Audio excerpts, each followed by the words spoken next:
السلام علیکم ورحمۃ اللہ وبرکاتہ۔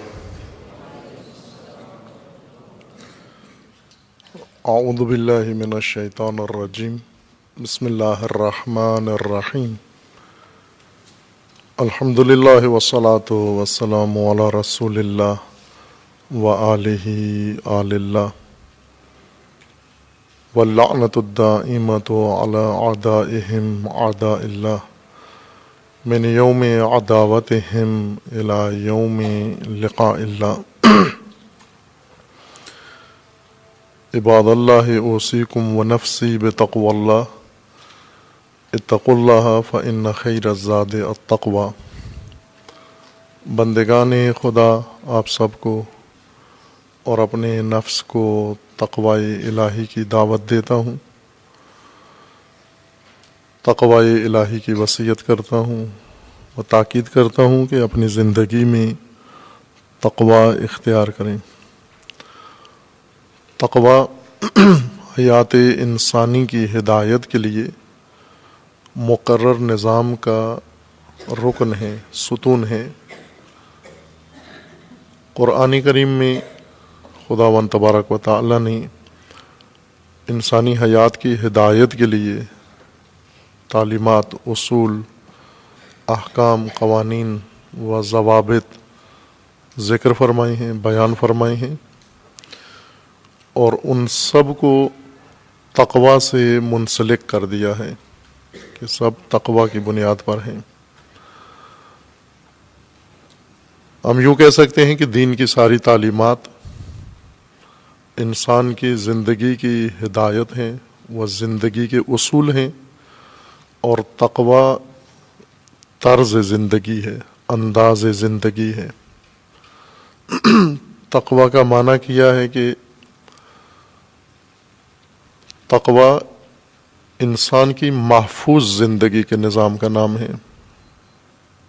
انسان کو خطرات درپیش ہیں، دنیاوی، اخروی، اندرونی، بیرونی، نفسانی، شیطانی، انسانی، ہر جہت سے انسان خطرات میں گھرا ہوا ہے، خطرات کی زد میں ہے۔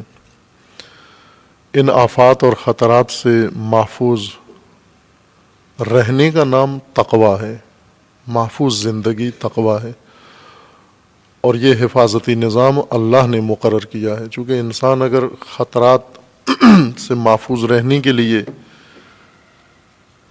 چارہ جوئی کرتا ہے، نظام بناتا ہے، وہ بجائے خود انسان کے لیے خطرناک ثابت ہوتا ہے۔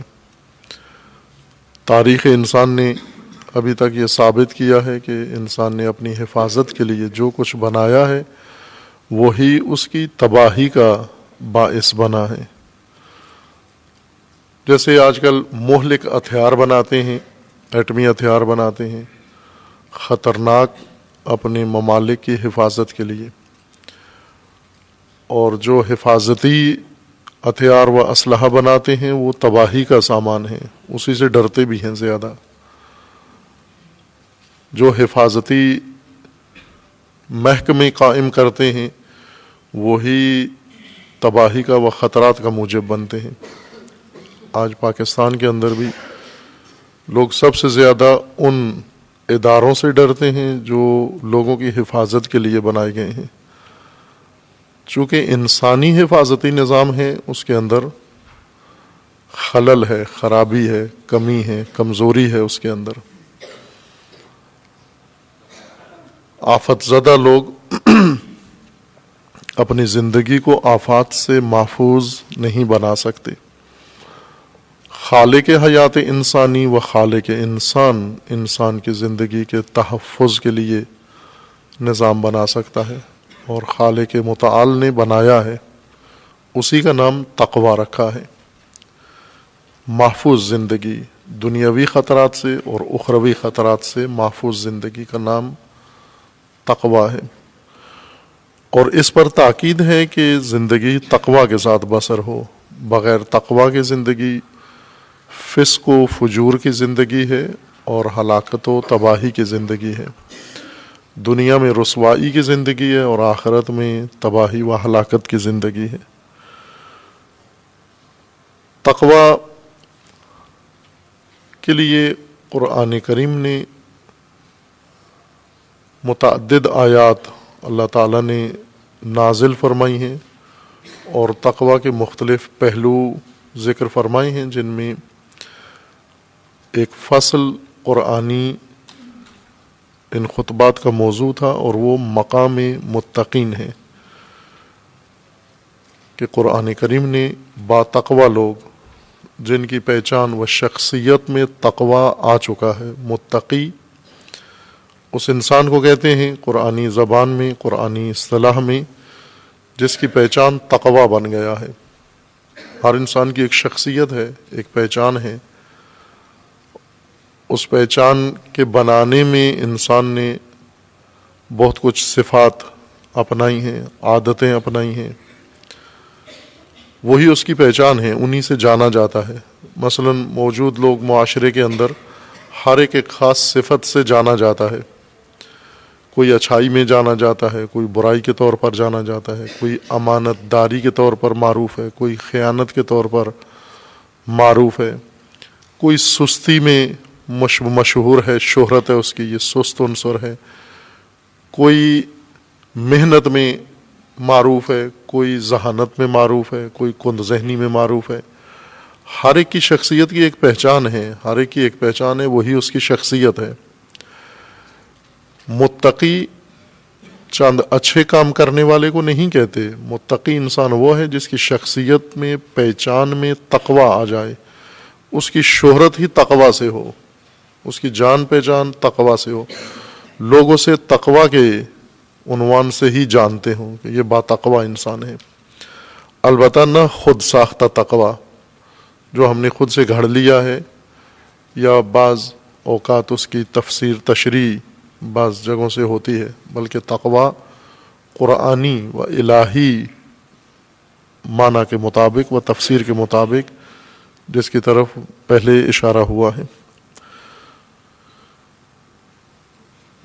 ان آیات میں جہاں متقین کا مقام ذکر کیا گیا ہے، ایک آیہ کریمہ سورہ مبارکہ زمر کی ہے،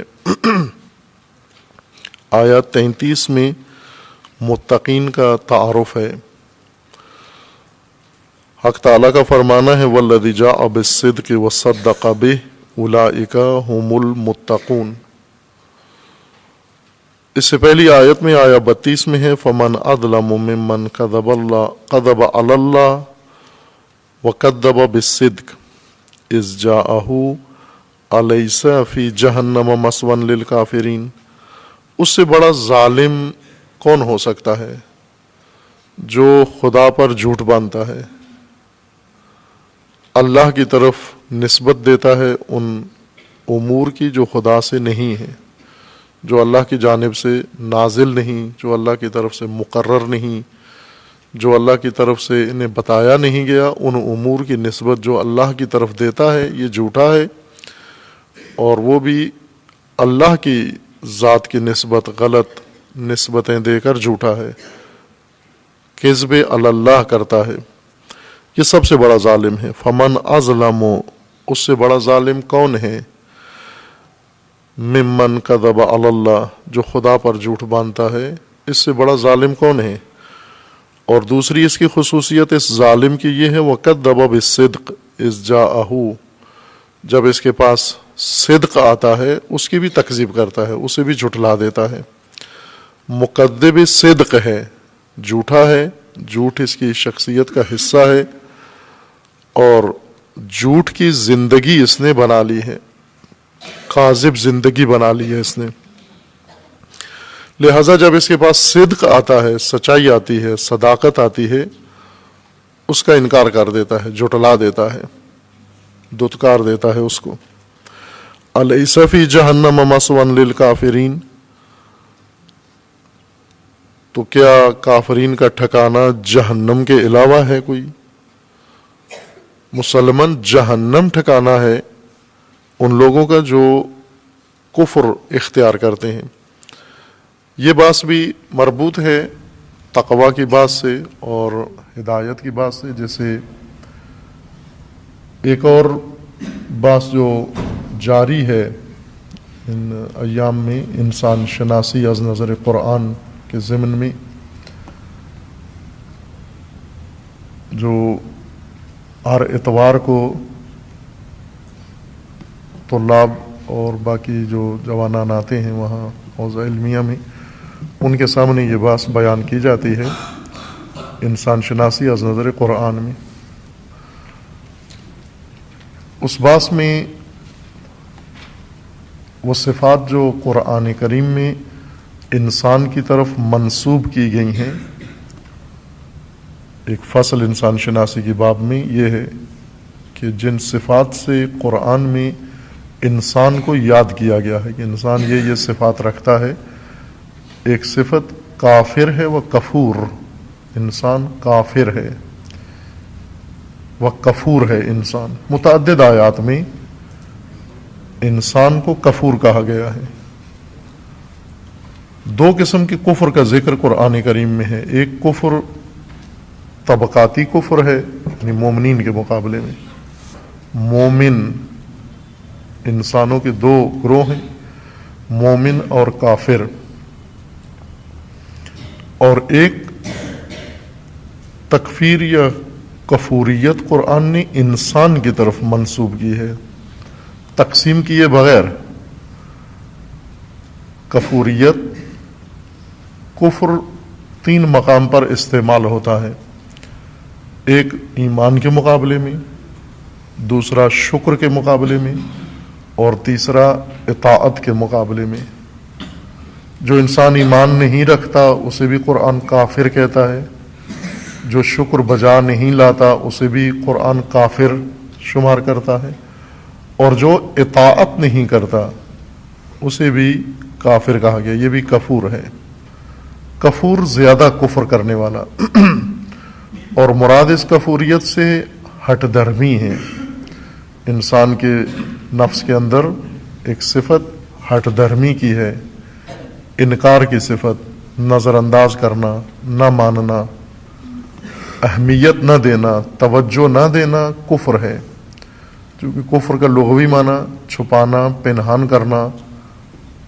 کرنا ہے، اس لیے نظر انداز کرنا بھی کفر شمار ہوتا ہے. بے شک انسان ایمان رکھتا ہو لیکن مومن ہوتے ہوئے بھی اس کی ایک صفت نفسانی یہ ہے کہ نظر انداز کرتا ہے، اہم امور کو توجہ نہیں کرتا، نظر انداز کر دیتا ہے. اسی وجہ سے قرآن نے اسے کفور کہا ہے. انسان کفور ہے، یعنی اس کے اندر یہ وصف پایا جاتا ہے، اور اگر اسے ختم نہ کرے، کنٹرول نہ کرے، تو آہستہ آہستہ اس کا مزاج بن جاتا ہے کفور مزاج. انسان ایک مواد ہے، دوا ہے جو میت کو بھی لگاتے ہیں، کافور. اس کو بھی اسی وجہ سے کہتے ہیں کہ اس دوا کا وہ بعض کھانے کی دواؤں میں بھی کافور استعمال ہوتا ہے، اور میت کو بھی اس سے حنوط کرتے ہیں، کافور لگاتے ہیں.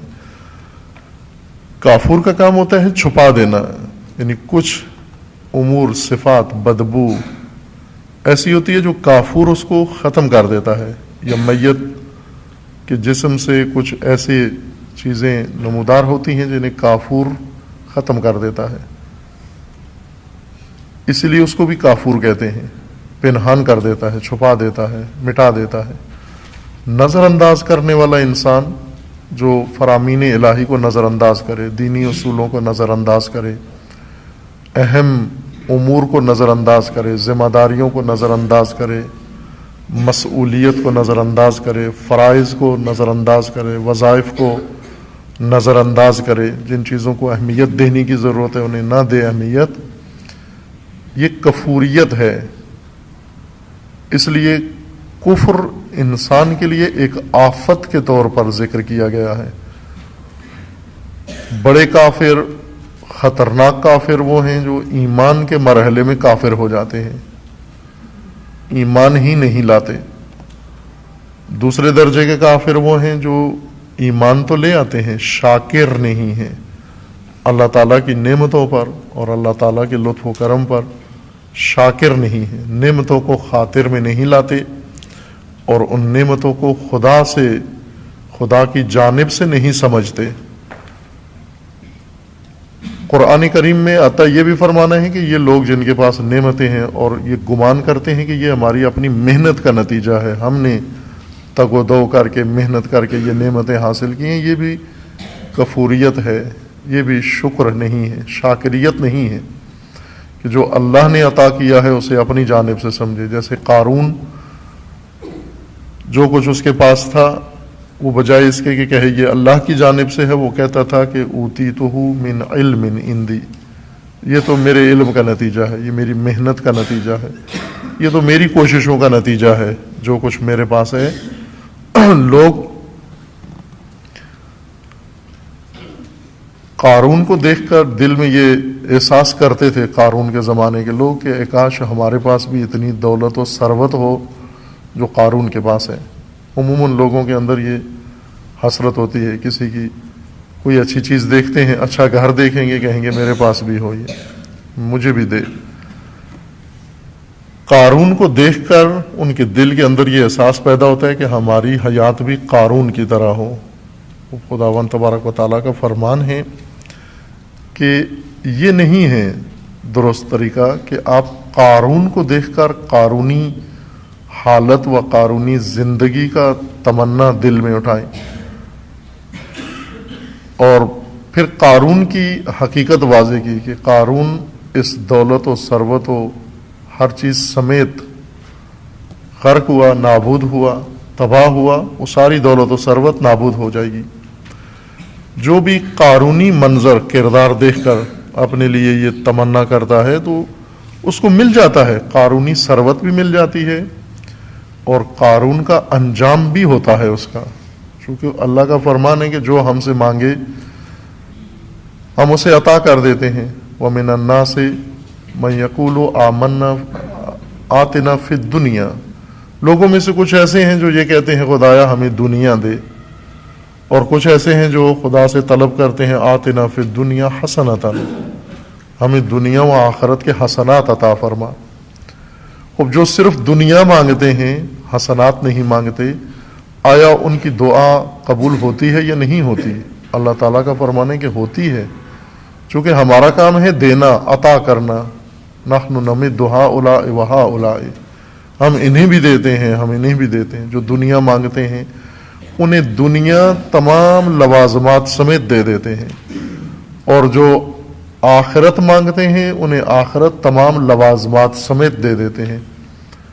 چھانٹی نہیں کرتے، یہ نہیں کہ دنیا دیتے ہیں اور دنیا کے تقاضے، دنیا کے اثرات، دنیا کے نتائج، دنیا کے ثمرات اور دنیاوی انجام نہ دیں، صرف دنیا دے دیں۔ قارونیت مانگے دے دیتے ہیں، اللہ کے خزانوں میں کمی نہیں ہے۔ کوئی قارون بننا چاہے اللہ کی طرف سے اسے مل جاتی ہے قارونیت، لیکن تمام لوازمات سمیت، انجام سمیت۔ جیسے ایک عالم دین کی زندگی کے بارے میں حالات زندگی میں ہے کہ ان کے زمانے میں بادشاہ تھا اور عالم دین قسم پرسی کا شکار تھا، فقیر تھا، نادار، اور اسی شہر میں شہنشاہ تھا جس کی اولاد لذتوں میں اور عیاشیوں میں ڈوبی ہوئی تھی۔ یہ عالم دین گیا حمام میں نہانے کے لیے، وہ حمام والے نے اس کو تولیہ لنگ نہیں دی تاکہ یہ نہا لے، اور اسے کھڑا کر دیا۔ شہزادہ آیا اور شہزادے کو انہوں نے نہلایا، عطر لگایا، لباس پہنایا۔ سنیارا آیا، اس نے انگوٹھیاں پہنائیں، اور پھر عالم دین کھڑا ہوا ہے لنگ کے انتظار میں کہ اس کو وہ چادر دے تاکہ نہائے حمام میں۔ شہزادے کو عالم کھڑا رہا اور شہزادے کو لوگ آئے، انہوں نے نہلا دھلا کے اور عطر و خوشبو لگا کے لباس پہنا کے تیار کر کے سنیارے نے انگوٹھی پہنائی اور اس سے پوچھا کہ عالی جاں آپ بتائیے انگوٹھی پسند آئی یا نہیں آئی؟ انہوں نے کہا پسند آئی ہے، لیکن فرق یہ ہے کہ انگوٹھی کا نگین پتھر اندر کی طرف ہے، ہتھیلی کی طرف ہے۔ اگر یہ باہر کی طرف ہوتا، چونکہ لوگوں کی انگوٹھیوں کا نگین باہر کی طرف ہوتا ہے، انگلی کے باہر والے حصے کی طرف، پشت کی طرف، تو انہوں نے کہا کہ اگر یہ باہر کی طرف ہوتا نگین تو بہت اچھا تھا۔ تو وہ سنیارا چالاک تھا، اس نے فوراً انگوٹھی اتاری، باہر گیا، دوبارہ واپس آ کر اس نے پھر پہنا دی اور نگین باہر کی طرف رکھا۔ وہ انگوٹھی میں آسان ہے، نگین گھما کے آپ اندر کی طرف کر لیں یا باہر کی طرف، لیکن وہ شہزادہ اتنا احمق تھا، نادان و بے وقوف، اسے معلوم نہیں تھا کہ انگوٹھی کا نگین باہر کیسے کیا جاتا ہے۔ سنیارے نے جب اسے دوبارہ وہ انگوٹھی پہنائی تو وہ بہت خوش ہوا، کہا کہ ہماری مملکت میں اتنے ماہر لوگ رہتے ہیں جو ایک سیکنڈ میں انگوٹھی کے اندر کے حصے کا نگین باہر کی طرف لے آئے ہیں۔ اسے اس نے انعامات سے نوازا۔ عالم دین یہ سارے منظر دیکھ رہا تھا اور خدا سے دل ہی دل میں اس نے یہ شکوہ کیا عالم دین نے کہ خدایا یہ کیا نظام ہے کہ یہ احمق، نادان، بے وقوف، جس کو یہ نہیں معلوم کہ انگوٹھی کا نگین اندر سے باہر کیسے ہوتا ہے ہتھیلی کی جانب سے پشت کی طرف، اسے اتنا نوازا ہوا ہے۔ ایک لشکر پورا آیا اس کو نہلانے کے لیے، کتنے لوگ آئے ہیں طبق میں اس کا لباس اٹھا کر، کتنے لوگ ساتھ آئے ہیں اس کو عطر لگانے کے لیے، کتنے لوگ آئے ہیں اس کو سنوارنے کے لیے، اس کے میک اپ کے لیے، اتنے نوکر چاکر اس کے ساتھ ہیں، اور میں صبح سے کھڑا ہوا ہوں، لنگ مانگ رہا ہوں، مجھے کوئی لنگ نہیں دے رہا نہانے کے لیے، چادر نہیں دے رہا۔ پھر باہر کے عالم دین چلے گئے، خواب میں ان کے شکوے کا جواب انہیں مل گیا۔ سوئے تو خواب میں یہ کہا گیا انہیں کہ ٹھیک ہے آپ کی شکوہ سن لیا گیا ہے اور تبادلہ کرتے ہیں، جو کچھ آپ کے پاس ہے وہ شہزادے کو دے دیتے ہیں اور جو کچھ شہزادے کے پاس ہے وہ سب آپ کو دے دیتے ہیں۔ وہ خوش ہو گیا عالم دین کہ یہ تبادلہ اچھا ہے کہ وہ سارے نوکر چاکر، مال دولت، ثروت، مقام، سارا کچھ مجھے مل جائے گا، لیکن ساتھ یہ بھی کہا گیا کہ وہ حماقت بھی ساتھ آئے گی، وہ بے وقوفی بھی ساتھ آئے گی، چونکہ وہ لازمہ ہے شہزادہ ہونے کا۔ اور آپ کے جو کچھ آپ کے پاس ہے، یہ فقر و محرومی و ناداری، یہ سب آپ سے لے لی جائے گی، شہزادے کو دے دی جائے گی، اور ساتھ ہی آپ کی علم و حکمت و دانائی بھی منتقل ہو جائے گی۔ اس کے بعد عقل نہیں ہوگی آپ کے اندر، عقل صرف لنگ ہوگی، عطر ہوگا، پرفیوم ہوگا، عقل نہیں ہوگی۔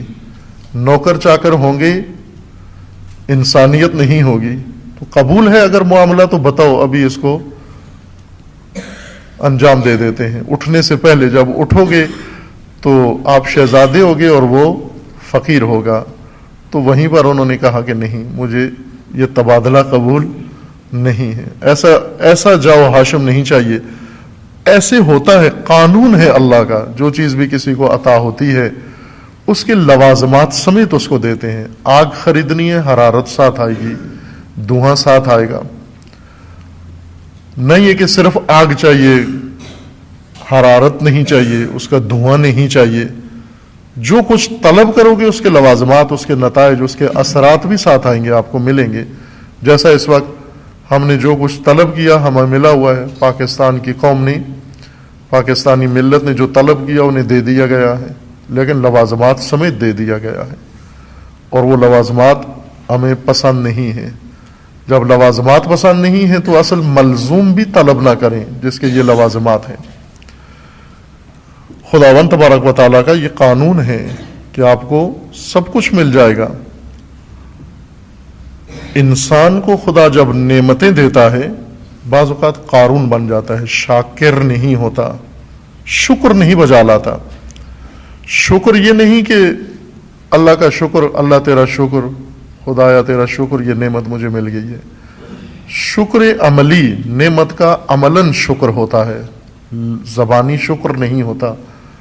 جو نعمت تمہارے پاس ہے اس نعمت کو عمل میں بجا لو، بیکار اس کو بروئے کار لو تاکہ شکر بجا لو اس کا۔ مثلا خدا نے صحت دی ہے، صحت کا شکر یہ نہیں ہے کہ آپ بیٹھ کے خدا شکر ہے تیرا صحت دی ہے اور پھر سو جاؤ۔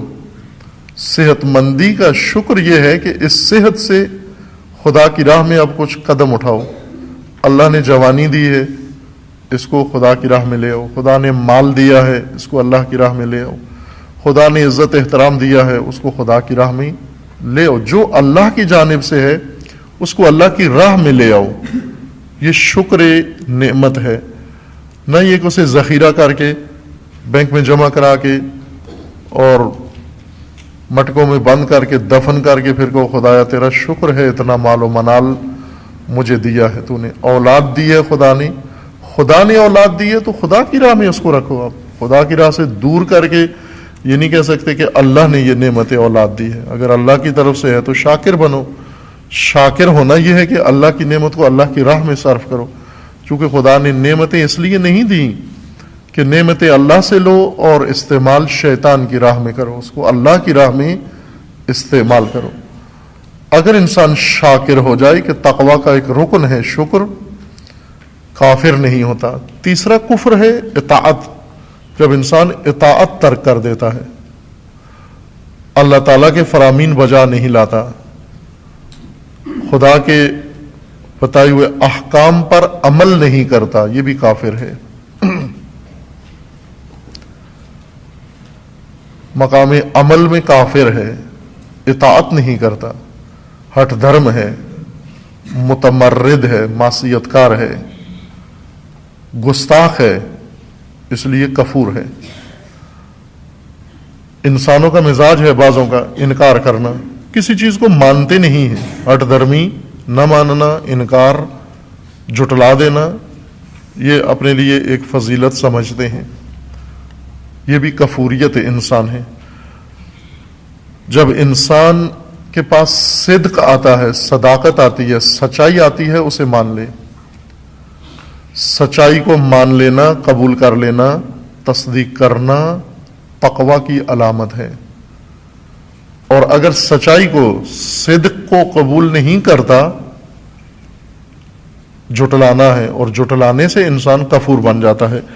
فمن اظلم ممن کذب علی اللہ وکذب بالصدق, اس سے بڑا ظالم اور کون ہے جو اللہ پہ جھوٹ باندھتا ہے, وکذب بالصدق, اور سچائی کو جھٹلاتا ہے, اذ جاءہ, جب سچائی اس کے پاس آتی ہے قبول نہیں کرتا. الیس فی جہنم مثوی للکافرین, تو کیا ایسے ہٹ دھرم, ایسے مکذب, ایسے جھٹلانے والے جہنم کے علاوہ ہوگا ان کا کوئی ٹھکانہ؟ کفار کا ٹھکانہ جہنم کے علاوہ ہے. ہٹ دھرم کہاں ہوں گے, نظر انداز کرنے والے کہاں ہوں گے؟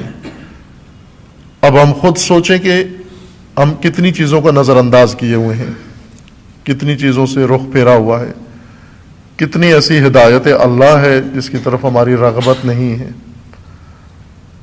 اور کن امور پر راضی ہیں ہم. صدق اللہ کی طرف سے ہے, دین, دین کا نظام, دین کے احکام, دین کے اصول, دین کی ہدایت, اس سب کو نظر انداز نہیں کرنا, ورنہ کفر کے زمرے میں ہو جائیں گے اور کفار کا ٹھکانہ جہنم ہے. والذی جاء بالصدق, یہ تو کافر تھا. اب جو صدق جس کے پاس آتا ہے, سچی بات جس کے پاس آتی ہے, سچائی جس کے پاس آتی ہے, وصدق بہ, جاء بالصدق, جو خدا کی بارگاہ میں جائے گا ہمراہ صدق جائے گا, صداقت و سچائی کے ساتھ جائے گا, سچا بن کر جائے گا, صدیق بن کر جائے گا. قرآن کریم نے جو مقامات انسان کے لیے ذکر کیے ہیں ان میں ایک مقام صدیق ہے. مقام صدیق نبیوں کے برابر ذکر کیا گیا ہے. مقام شہداء و صدیقین, صدیق اور صادق میں فرق ہے. صادق اس کو کہتے ہیں جس کی باتیں سچی ہوں, صدیق اس کو کہتے ہیں جس کی شخصیت بھی سچی ہو. صدیق اس کو کہتے ہیں جس میں محض سچائی ہو. صدق سچائی یہ ہوتی ہے کہ انسان جو بات کرے وہ حقیقت کے مطابق ہونی چاہیے. اگر بات کر رہا ہے اور حقیقت کے مطابق نہیں ہے, یہ کذب ہے, یہ جھوٹ ہے. باتیں ہماری اگر حقیقت کے مطابق ہیں تو ہماری باتیں سچی ہیں, لیکن قرآن اس سے بڑھ کر ہم سے طلب رکھتا ہے, وہ یہ کہ تمہاری شخصیت بھی سچی ہونی چاہیے. بعض لوگ باتیں سچی کرتے ہیں لیکن شخصیت میں سچائی نہیں ہے. شخصیت کی سچائی یہ ہے کہ انہوں نے اپنا ظاہری روپ اچھا بنایا ہوا ہے لیکن باطن میں اتنے اچھے نہیں ہیں. یہ سچے لوگ نہیں ہیں, جھوٹے ہیں, چونکہ مطابقت نہیں ہے, ظاہر اور باطن کی مطابقت نہیں ہے. قول اور فعل میں مطابقت ہونی چاہیے, چونکہ خدا کو ایک عمل جو برا لگتا ہے, شدید برا لگتا ہے, کبر مقتن عند اللہ, مقت شدید و شدید ناگواری ہے وہ یہ کہ ان تقولون ما لا تفعلون، ایسی ڈھینگے مارو جن پر عمل نہ کرو تم. یہ بات خدا کو بہت ناپسند ہے. کیوں ایسی باتیں کرتے ہو؟ لما تقولون ما لا تفعلون، ایسی بات کرتے ہی کیوں ہو جس پر عمل نہیں کرتے؟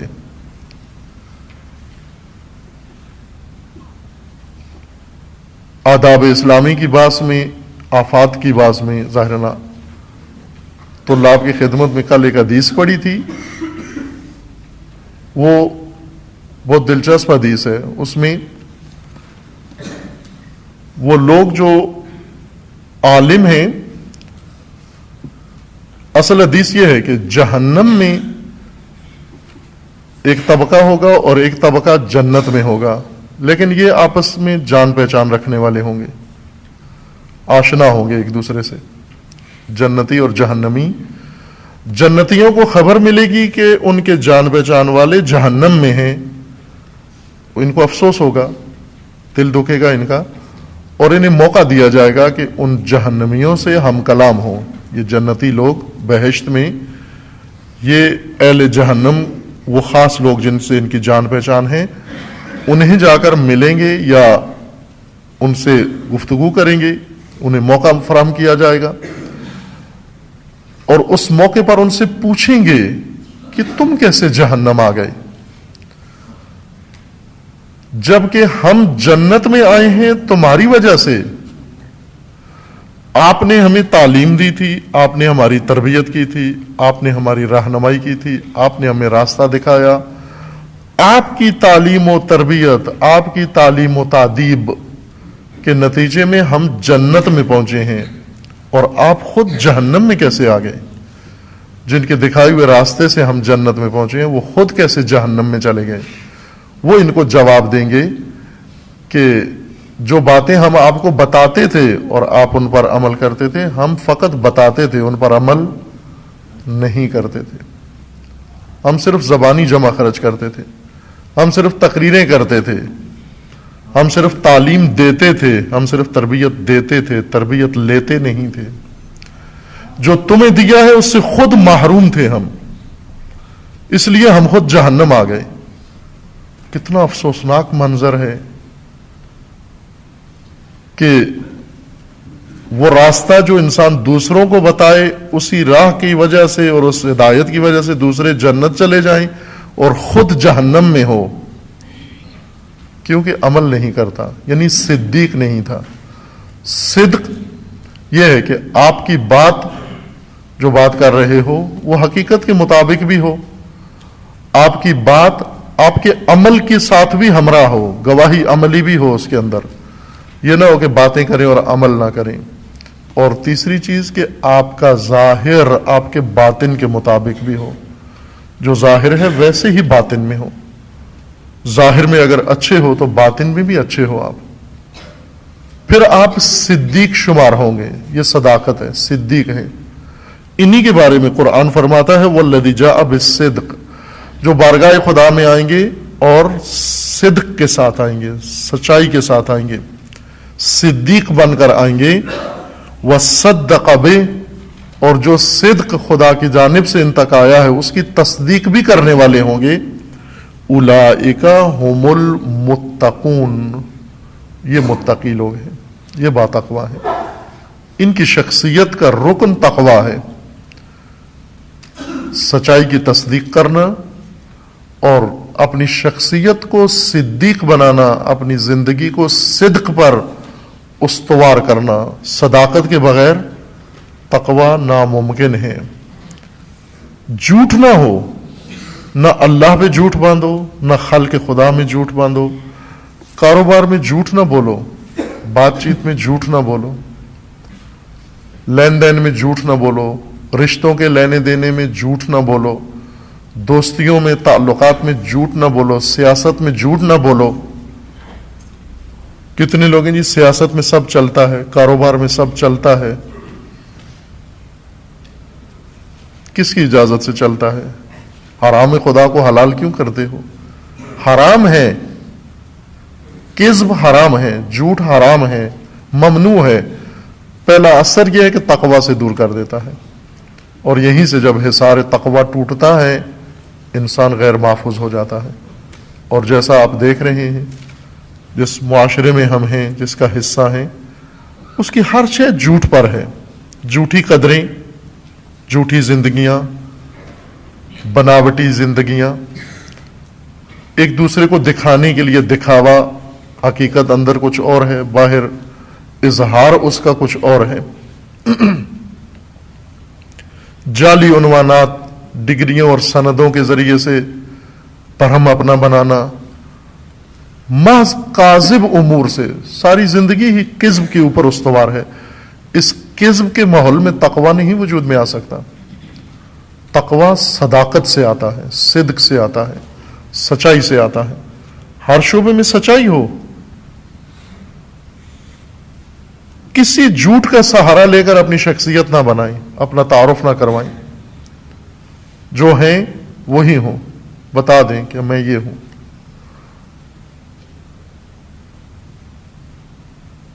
ورنہ تقوی سے دور ہو جائیں گے. اور تقوی سے دوری یعنی حفاظتی حصار ختم ہو گیا اور ہم دشمن کے حوالے ہو گئے. غیر محفوظ انسان، غیر محفوظ زندگی عدو کے حوالے ہے، عدو کا شکار ہے. عدو شیطان ہے، خناس ہے، انسان ہے. انسانوں میں سے انسان نما تمہارے دشمن ہے. اگر محفوظ نہ ہوئے، با تقوی نہ ہوئے، دشمن کا شکار ہو جائیں گے. انہی متقین کے لیے فرمان ہے لہم ما یشاؤون عند ربہم، ان کے لیے خدا کے ہاں وہ سب کچھ ہے جو یہ چاہتے ہیں. لہم ما یشاؤون، جو ان لوگوں کی متقین کی مشیت ہوگی اللہ کی جانب سے انہیں وہ سب کچھ عطا ہوگا. ذالک جزاء المحسنین، یہ محسن ہیں اور محسنین کی جزا خدا کی جانب سے یہ مقرر کی گئی ہے کہ انشاءاللہ خداوند تبارک و تعالی سب کو، اہل اسلام کو، اہل ایمان کو اور ہم سب کو خداوند تعالی تقوی الہی اختیار کرنے کی توفیق عطا فرمائے انشاءاللہ. اعوذ باللہ من الشیطان الرجیم، بسم اللہ الرحمن الرحیم. انا اعطیناک الکوثر فصل لربک وانحر ان شانئک هو الابتر. صدق اللہ العظیم. اعوذ باللہ من الشیطان الرجیم، بسم اللہ الرحمن الرحیم. الحمد للہ والصلاة والسلام علی رسول اللہ وآلہ آل اللہ، سیما علی امیر المؤمنین علی ابن ابی طالب علیہ الصلاۃ والسلام.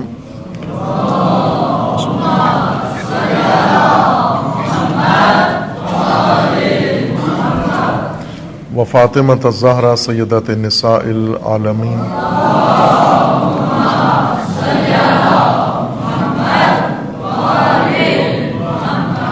والحسن والحسین سیدی شباب اہل الجنہ وسیدی الرحمہ.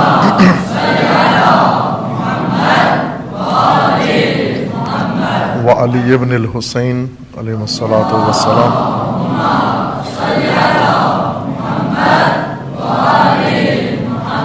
ومحمد ابن علی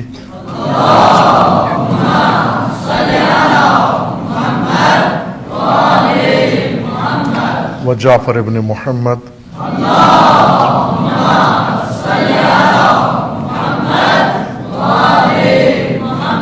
وموسیٰ ابن جعفر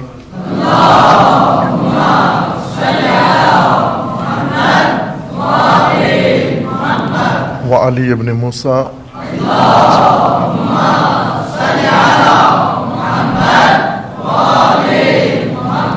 ومحمد ابن علی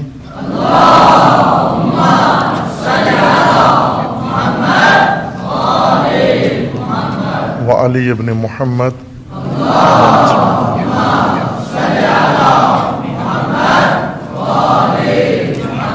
والحسن ابن علی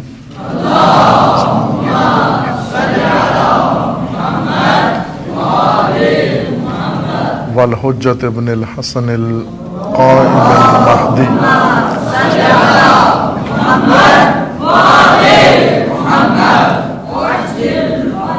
حجج اللہ علی عبادہ و امناؤہ فی بلادہ واللعن على أعدائهم أجمعين من الآن إلى قيام يوم الدين عباد الله أوصيكم ونفسي بتقوى الله اتقوا الله فإن خير الزاد التقوى. بندگان خدا، آپ سب کو اور اپنے نفس کو تقوی الہی کی دعوت دیتا ہوں، وصیت کرتا ہوں، تاکید کرتا ہوں کہ اپنی زندگی تقوی کی بنیاد پر بسر کریں، تقوی کے سائے میں زندگی بسر کریں، تقوی کی اساس پر زندگی بسر کریں. زندگی کے ہر شعبے میں، انفرادی زندگی میں، اپنی خاندانی زندگی میں، کاروباری زندگی میں، اجتماعی سماجی زندگی میں، سیاسی زندگی میں، اپنے فرائض منصبی جن محکموں میں ہو، اداروں میں ہو، جہاں سے معاوضہ لیتے ہو، تنخواہیں لیتے ہو، تقوی اختیار کرو. تقوی جس طبقے سے تعلق ہے اس طبقے کے متناسب تقوی اختیار کرو. خواتین با تقوی ہوں، مرد با تقوی ہوں، شوہر با تقوی ہوں، بیویاں با تقوی ہوں، اولاد با تقوی ہو، نسل و ذریت با تقوی ہو، کہ خداوند تبارک و تعالی نے ہدایت کا نظام تقوی کے ساتھ منسلک کر دیا ہے، اور تمام الہی نتیجے و ثمرات تقوی سے حاصل ہوں گے. یہ توہم و غلط فہمی جو ہمارے ذہنوں میں ڈال دی گئی ہے احبار اور رہبان نے، احبار و رہبان، قرآن ان علماء یہود اور علماء نصارہ کو کہتا ہے جو ثمن قلیل لے کر لوگوں کو گمراہ کرتے ہیں. علماء یہود یہ کام کرتے تھے کہ فیسیں لے کر، پیسے لے کر، ثمناً قلیلہ جیسے قرآن نے کہا ہے، معاوضہ لے کر لوگوں کو دین کی غلط باتیں بتاتے تھے، من گھڑت دین بتاتے تھے، اللہ کا دین نہیں بتاتے تھے، تحریف کرتے تھے. ان کی مذمت کی گئی ہے، انہیں روکا گیا ہے، ناہی کی گئی ہے لا تشتروا بآیاتی ثمنا قلیلا، اور لوگوں کو بھی متوجہ کیا گیا ہے کہ ان دین فروشوں سے دین نہ لو، یہ تمہیں حقیقی دین نہیں بتاتے. ان توہمات سے نکل آئے ہم جو ان پیشہ ور اہل منبر نے اور پیشہ ور ہبر و راہب نے ہمارے دل و دماغ میں دین کے متعلق ڈال دیے ہیں. اور ان غلط فہمیوں میں سے ایک بڑی غلط فہمی یہ ہے کہ ہم آبائی طرز کی زندگی بسر کریں، آبائی راہوں پر چلیں، آبائی زندگی بسر کریں اور الہی نتیجے لیں. یہ غلط فہمی انہوں نے، پیشہ وروں نے ہمارے ذہنوں میں ڈال دی ہے. ہمارے نظام آبائی ہوں، ہماری زندگیاں آبائی ہوں، ہمارا رہن سہن آبائی ہو، اور آخرت میں انجام ہمارا الہی ہو، وہاں جنت میں چلے جائیں ہم. تو یہ کیسے ممکن ہے کہ آبائی راہ کا نتیجہ الہی نکل آئے؟ آبائی راہوں کا نتیجہ آبائی ہے. آبائی نتیجہ کیا ہے؟ جدھر آبا گئے ہیں ادھر ابنا بھی جائیں گے. وہ کہاں ہے آبا؟ فی جہنم خالدون. جن لوگوں نے یہ تہذیب بنائی، جنہوں نے یہ نظام بنائے، جنہوں نے یہ رسومات بنائی، جنہوں نے یہ اصول بنائے، جنہوں نے یہ سیاست بنائی، ان کے لیے تو قرآن فرماتا ہے کہ ہم لا یعقلون ضالون فی جہنم خالدون. وہ تو گمراہ تھے سارے جو نبیوں کے مقابلے میں تھے. نبیوں نے، انبیاء نے الہی نظام پیش کیا ہے تمہارے سامنے، وحی کا نظام پیش کیا. الہی راہوں پر چل کر الہی راستے نصیب ہوتے ہیں، الہی منزلیں نصیب ہوتی ہیں، الہی نتیجے نصیب ہوتے ہیں. آبائی راہوں پر چل کر آبائی نتیجے انسان کو حاصل ہوتے ہیں. اور یہ توہم دین شناسی میں ڈال دیا گیا لوگوں کے دلوں میں، مومنین میں، کہ آپ آسودگی کے ساتھ مطمئن ہو کر آبائی راہوں پر چلیں اور آخرت میں الہی انجام آپ کا ہوگا، آخرت میں الہی نتیجے آپ کی زندگیوں میں برآمد ہوں گے. یہ توہم ہے، اس سے نکلیں. لا تحسبن، یہ توہم مت کرو، یہ گمان مت کرو. آبائی زندگیوں سے الہی نتیجے نہیں نکلتے. تقوی زندگی کا طرز عمل ہے الہی. اگر الہی انجام چاہتے ہیں آپ، الہی مقامات چاہتے ہیں، الہی ثمرات چاہتے ہیں، تو آبائی راہوں کو چھوڑ کر الہی راہ پر آئیں. الہی راہ کا نام تقوی ہے، اور بلا تقوی کسی چیز کی امید رکھنا یہ توہم ہے. ان توہمات کو چھوڑ دیں ہم. انہی توہمات نے ہمیں آج زندگی کی مشکلات میں ڈال دیا ہے ہر جہت سے. بے تقوی سیاست نے، بے تقوی حکومتوں نے، بے تقوی نظاموں نے، بے تقوی لیڈروں نے، جو آبائی اصولوں کے مطابق سیاست بھی کرتے ہیں، حکومت بھی کرتے ہیں، قیادت بھی کرتے ہیں، اور پھر آبائی انجام ہونا ہے. آج ملک کے اندر اور ملک سے باہر جہاں مسلمان آباد ہے، فتنوں کا شکار ہے. کہیں بھی مسلمان آسودہ نہیں ہے. اس وقت روئے زمین پر جہاں جہاں مسلمان آباد ہے آسودہ نہیں ہے. فتنوں کی آماجگاہ بنا ہوا ہے، فتنہ گاہ بن گئی ہیں سرزمینائے اسلامی و مسلمین. ان بے تقوی لوگوں کی وجہ سے، بے تقوی لیڈروں کی وجہ سے، بے تقوی رہبروں کی وجہ سے. عالمی صورتحال میں اس وقت جو سر فہرست مسائل ہیں، ان میں عراق، بحران عراق کا جو روز بے روز پیچیدہ تر ہوتا جا رہا ہے. تکفیری لشکر بنایا گیا تشیع کو سرکوب کرنے کے لیے. یہ بات دہرائیں، تکرار کریں، میڈیا کے خناس کے ورغلانے میں نہ آئیں، چونکہ وہ میڈیا میں ہمیشہ الٹی تصویر ہر شے کی پیش کی جاتی ہے.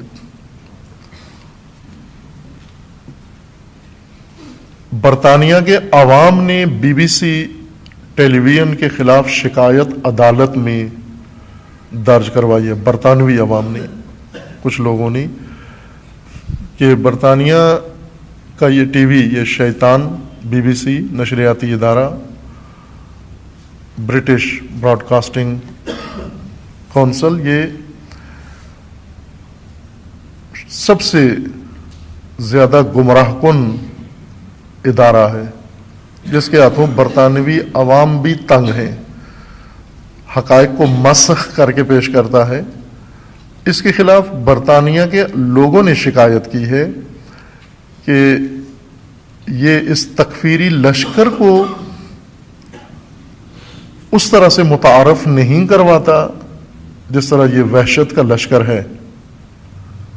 آپ توجہ کروائیں، ہم جو CNN، BBC یا اس طرح کے نیوز ایجنسیوں سے اور چینل سے سنتے ہیں اور بڑا اعتماد رکھتے ہیں، واہ منزل سمجھتے ہیں ان کو، خود ان کے اپنے عوام ان پر اعتماد نہیں کرتے. کہ داعش جو ایک عام نام ہے اس کا، پہلے اس کا نام داعش تھا، بعد میں انہوں نے دولت اسلامیہ رکھ لیا ہے. داعش پہلا نام تھا اس گروہ کا. داعش کا مطلب ہے دولت اسلامیہ عراق و شام. ہر لفظ کا پہلا حرف انہوں نے لے لیا. دال دولت ہے، الف اسلامیہ سے لیا ہے، عین عراق ہے، اور شین شام. اس کا مطلب ہوتا تھا داعش کا، یعنی دولت اسلامیہ عراق و شام. پھر انہوں نے تبدیل کر کے صرف دولت اسلامیہ رکھا اپنا نام، یعنی صرف عراق و شام کے لیے نہیں ہے، بلکہ یہ تمام اسلامی سرزمینوں کے لیے ہے. پاکستان کے لیے بھی ہے، خراسان کے لیے بھی ہے. خراسان انہوں نے اپنا ایک نیا نقشہ دیا ہے، چونکہ روایات کے اندر ذکر ہے خراسان، روایات ظہور میں یہ آپ کی تعلیمات کا حصہ تھا جو ڈاکو لوٹ کے لے گئے، اور انہوں نے یہ ساری چیزیں چرا کے لوگو بنا کے استعمال کی ہیں. یہ تشیع کا سرمایہ تھا. روایات کے اندر ہے کہ آخر زمان میں ظہور کے وقت ایک لشکر خراسانی ظاہر ہوگا خراسانی امیر و خراسانی شخصیت کے قیادت میں، اور ان کے سیاہ پرچم ہوں گے، سیاہ ان کے لباس ہوں گے۔ انہوں نے وہ روایت چرا لی تھی شیعوں کی، منبع ان کا تھا، میراث ان کی تھی، ڈاکو اٹھا کر لے گئے اور اس سے دہشت گرد لشکر بنا لیا سیاہ پرچموں سے۔ اور جب انہیں پوچھیں کہ یہ کہاں سے لیا تو کہتے ہیں یہ فرمان رسول اللہ کا کہ آخر الزمان میں ایسا لشکر خراسانی پیدا ہوگا۔ اور اپنا نام بھی بدل دیا، ابھی باقاعدہ انہوں نے ولایت خراسان کا اعلان کیا ہے۔ ولایت خراسان میں ایران، افغانستان، پاکستان، ہندوستان، کشمیر اور مرکزی ایشیائی ممالک یہ سب خراسان ہیں۔ گریٹر خراسان جو سابقہ عہد میں بنو امیہ کے دور میں جو خراسان کہلاتا تھا، یہ وہ خراسان انہوں نے نقشہ بنایا ہے۔ اس کا امیر بھی مقرر کیا ہے انہوں نے، سعید خان، حافظ سعید خان اس کا امیر مقرر کیا ہے، اور اب وہ وسعت دے رہے ہیں تمام ان ممالک میں۔ افغانستان میں باقاعدہ آ گئے ہیں، ننگرہار میں اور چند ایک صوبوں کے اندر، وہاں طالبان کے ساتھ پیکار و نبرد شروع ہے ان کی۔ پاکستان کے لیے تیاریاں ہو رہی ہیں، انہوں نے اپنا انفراسٹرکچر بنا لیا ہے، مکمل طور پر صرف اظہار وجود کرنا ہے انہوں نے پاکستان میں۔ اور پاکستانی حکمرانوں اور ان لوگوں میں یہ بات چھڑی ہوئی ہے کہ داعش پاکستان میں ہے یا نہیں ہے۔ وزیر داخلہ مصر ہیں کہ نہیں ہے، اور دوسروں کا کہنا ہے کہ ہیں۔ بعض فورسز انہوں نے پہلے سے کہہ دیا کہ ہیں، اس وقت موجود ہیں۔ یہ جتنے دہشت گرد گروہ تھے پاکستان کے اندر جو باقاعدہ طور پر انہوں نے اعلان کیے ہیں، ابھی بھی اعلان کیا ہے۔ پہلے ایک زمانے میں انہوں نے 60 کہا تھا کہ 60 دہشت گرد گروہ پاکستان کے اندر موجود ہیں، پھر کسی زمانے میں 65 گروہ کہے انہوں نے کہ یہ پاکستان کے اندر موجود ہیں۔ خوب یہ 65 گروہ جتنے بھی ہیں یہ سرکاری اعلانات ہیں اس سے زیادہ۔ یہ سارے گروہ داعش ہیں، چونکہ داعش پاکستان میں بننے کے لیے انہیں باہر سے عرب جنگجو یا باہر سے نہیں لانے پڑیں گے، قصاب و قاتل، یہی بینر چینج کرنا ہے انہوں نے۔ پہلے لشکر جنگوی تھا، ابھی داعش ہو جائیں گے، پہلے سپاہی صحابہ تھا، ابھی داعش ہو جائیں گے، پہلے کوئی اور جیش تھا، ابھی کوئی داعش ہو جائیں گے۔ یہ سب بینر چینج کریں گے، نہ کہ افراد باہر سے آئیں گے پاکستان میں آ کے حملہ ور ہوں گے۔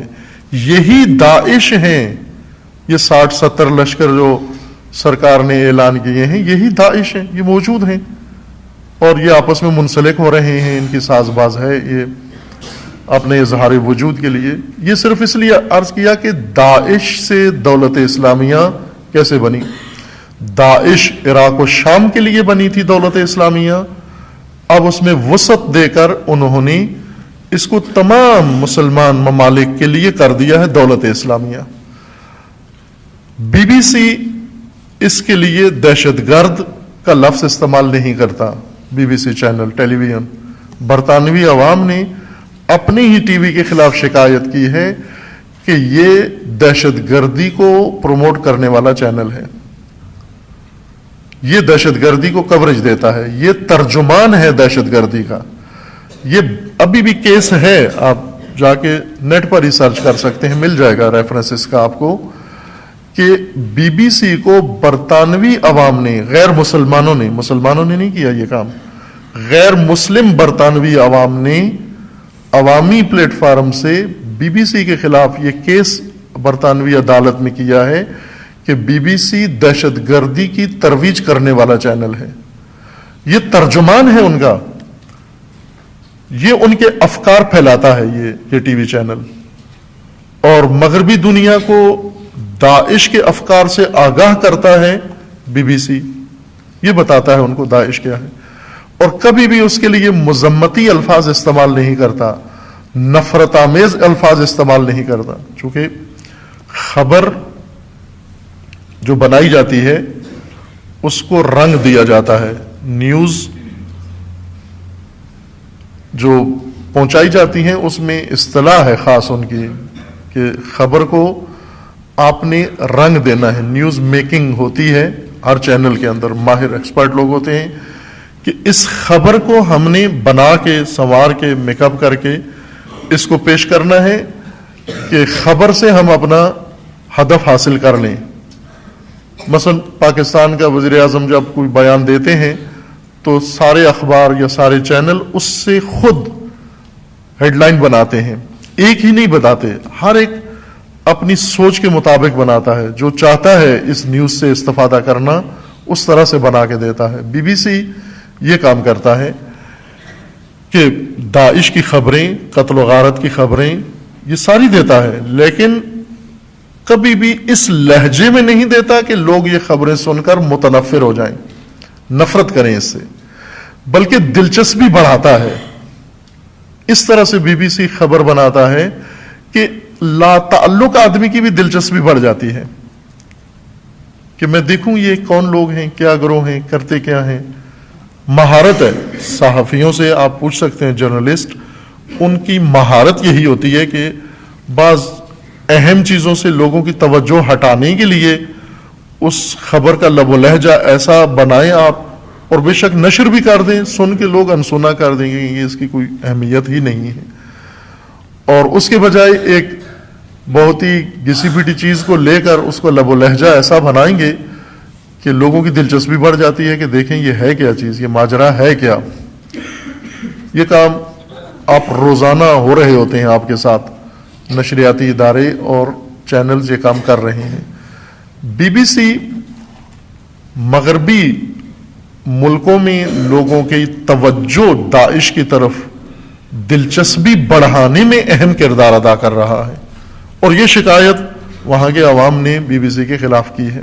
یہ ترجمان ہے یہ چینل, اس لیے عرض کر رہا ہوں کہ خناس جو تصویر پیش کرتا ہے وہ نہیں ہوتی حقیقی تصویر, حقیقی تصویر اس کے الٹ ہے. رہبر معظم دامت ظل العالی نے ابھی حالیہ دنوں میں